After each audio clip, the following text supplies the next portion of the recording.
Here's a thought. What if getting that big promotion, moving up into leadership, actually made you less able to see what's really going on in your own organization? It sounds completely backwards, doesn't it? Totally. You'd think more authority, more access, a wider view. You'd know more. But the reality and what we've been looking into, it's much trickier than that. It's this thing we're calling the elevation paradox. The elevation paradox, yeah. Basically, the higher you climb, the more your view of what's actually happening can get distorted, even blocked. There's this ancient Korean philosopher, Shin Young-buk, who just nailed it.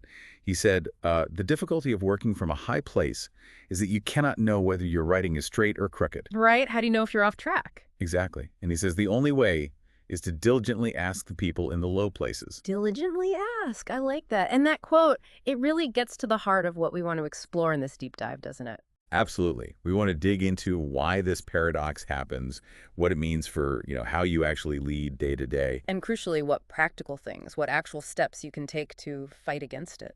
Yeah, the goal here is to help you, the listener, understand this kind of inherent blindness that can creep in with promotion, with elevation, really in any hierarchy. So you can consciously, work to stay connected to the reality on the ground. Let's unpack that assumption first. This idea that moving up automatically gives you that perfect, clear, almost godlike view. The strategic chessboard, right, from the top floor. Right.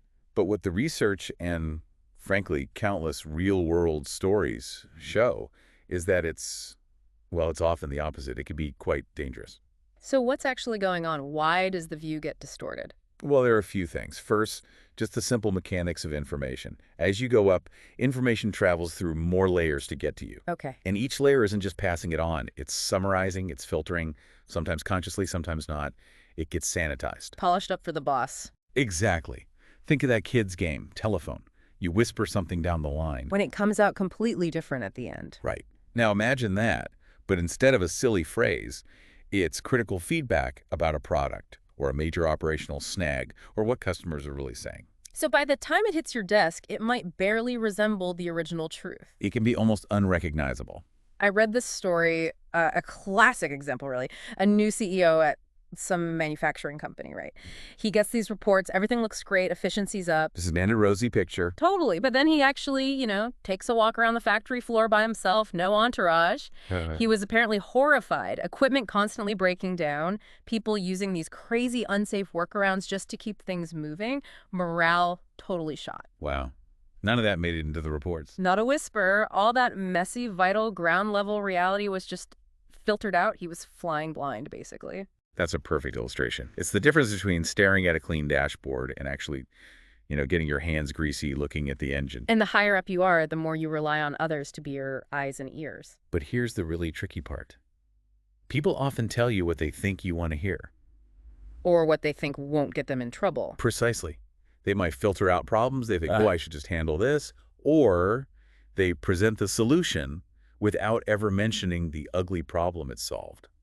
Nobody enjoys being the bearer of bad news. Especially not to the person who signs their performance review. Right. So if you're not actively, really actively pushing against this tendency, you end up making big decisions based on, potentially a fantasy. A curated reality. Curated reality, exactly. The information flow isn't just accidentally messy.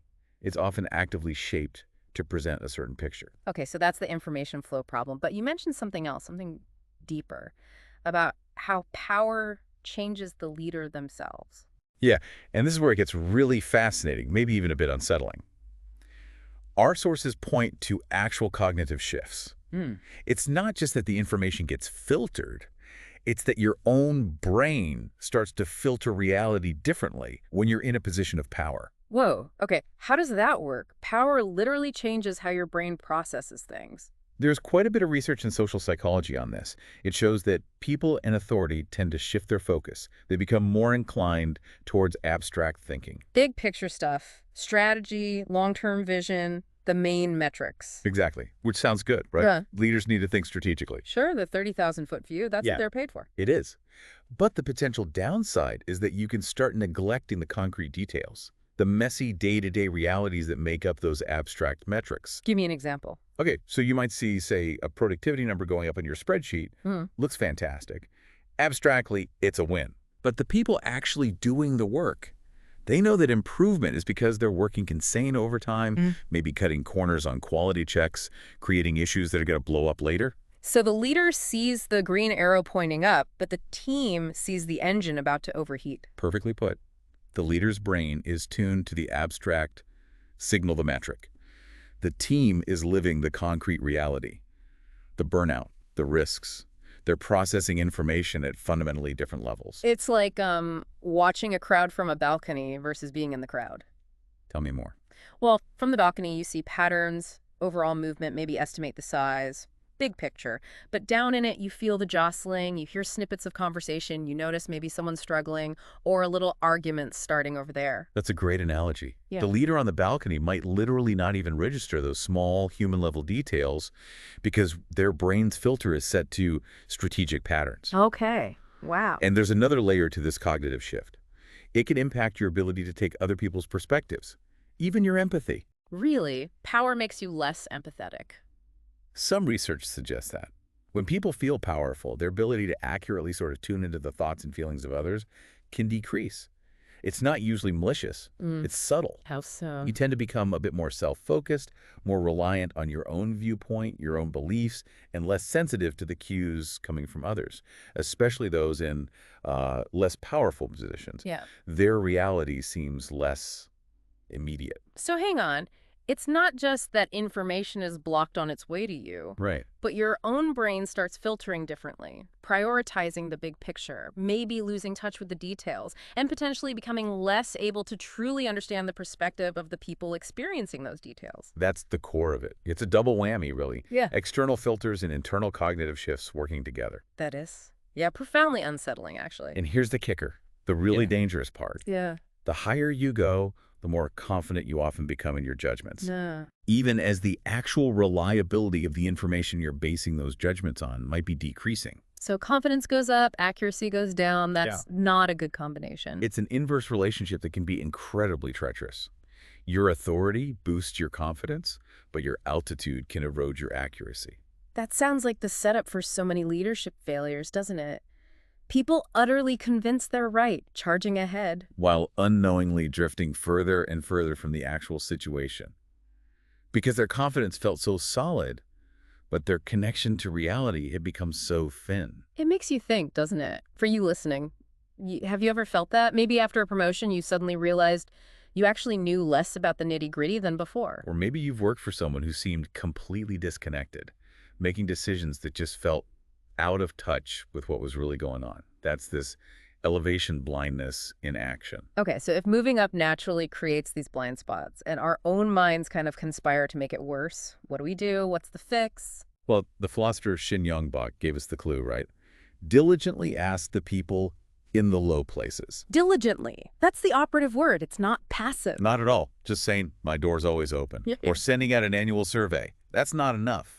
Not even close. So what does diligently look like in practice? Our sources must have ideas. They do.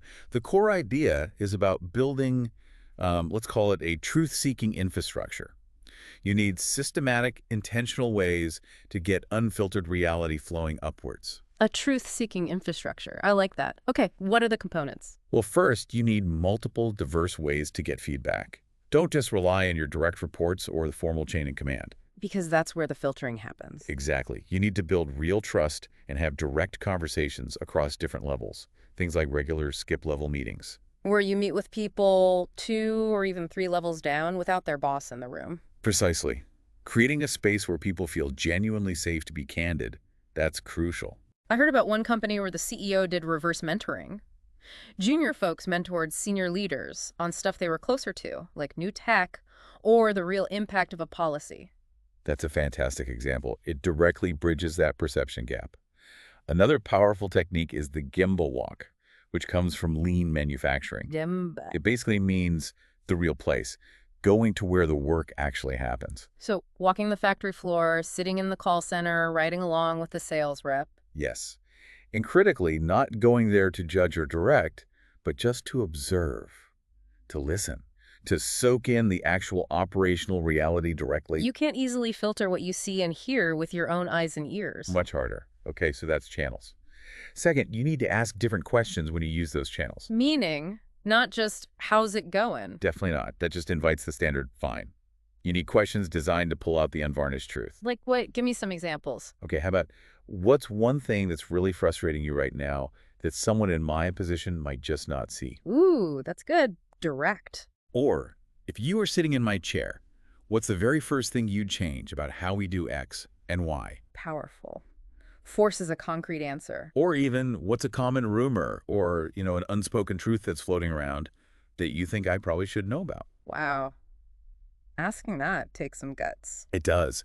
And that leads directly to the third and maybe the most critical piece of this infrastructure. Which is? You have to actively, visibly reward people for telling you the truth, especially when the truth is uncomfortable or challenges your own ideas. The don't shoot the messenger rule, but taken proactive. Exactly.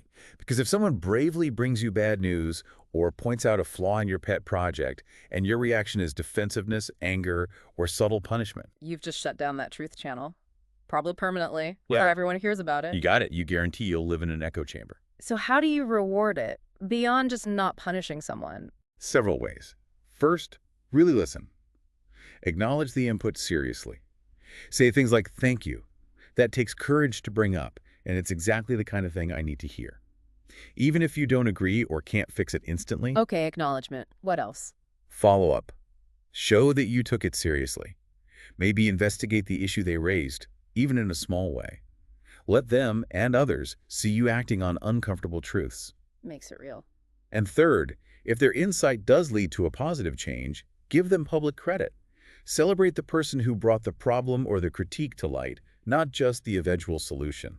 That sends a huge signal, doesn't it? That critical feedback is actually valued here. It totally shifts the culture. From hide the problems to the boss genuinely wants the real story, warts and all. And maybe one more piece. Constantly check your assumptions by going to the source yourself whenever possible. Absolutely. Don't just read the customer satisfaction summary report. Go talk to some actual customers. Don't just look at sales charts. Spend a day with the reps. Get closer to the real work. It clears the fog. It really does. And, all of this points to a fascinating paradox about really effective leadership. Which is? The best leaders, the ones who seem to have this incredible clarity, often spend less time commanding and directing and more time just listening, learning from the people they lead. It's so counterintuitive, isn't it?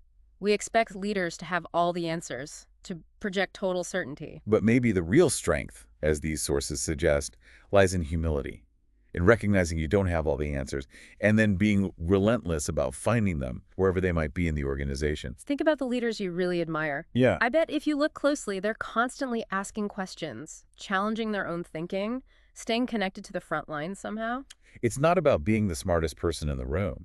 It's about creating a room where all the smarts can surface. Their superpower isn't knowing everything. It's knowing they don't know everything. Exactly. And then building the systems and, just as importantly, the relationships to help them learn what they need to know. Which brings us right back to the core idea for this deep dive.